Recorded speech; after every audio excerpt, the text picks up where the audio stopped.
Okay, Emil, tell them about these Mangel Beets, buddy. You tell them. Say, what are these? These are Mangel Beets. This is not a normal beet. This is a fodder beet.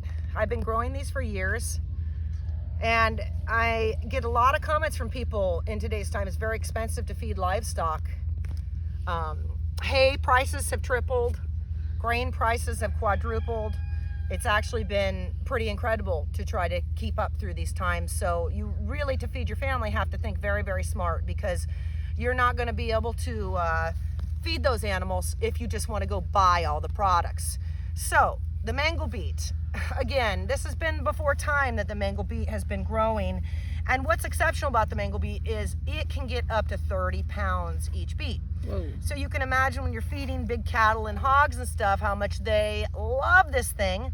Beets are sugary. They're delicious. I love beets. The tops are so loaded full of nourishment that this is a main staple I do. And I'll generally, you can see right here, if you peek up, I've already used all these beets up.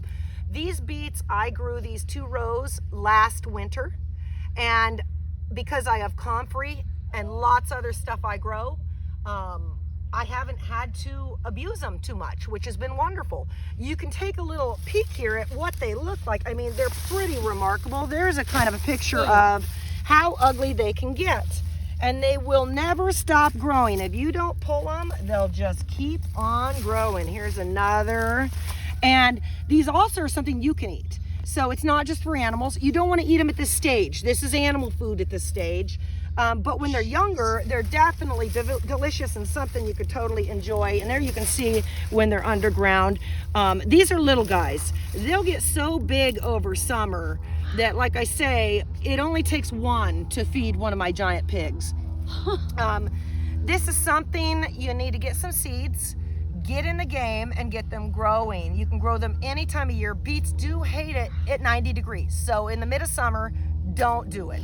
But definitely spring and fall, seed as many as you can. And even if you heavily seed it like I do, it's okay. Grab the fat ones first and leave the tiny babies in between, and you'll be surprised. You can see, like, little guys here, I'm gonna leave him, but I might grab his friend.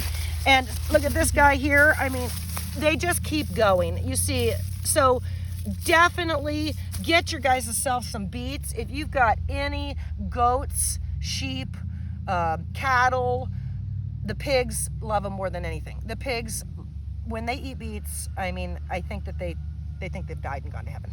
So, like I say, get yourself started, because I think you'll save a ton of money and realize they're really simple. They grow year round. If you're in the snow, the tops might die. The beet's going to stay fine underground.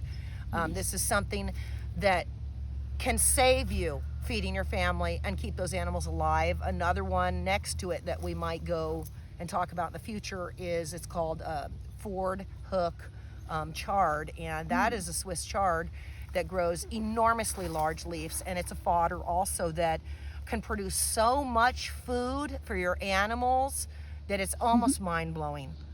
So keep looking for us, and we'll keep showing you guys how to do it on the cheap, because there's no reason to spend a ton of money to do this sort of stuff.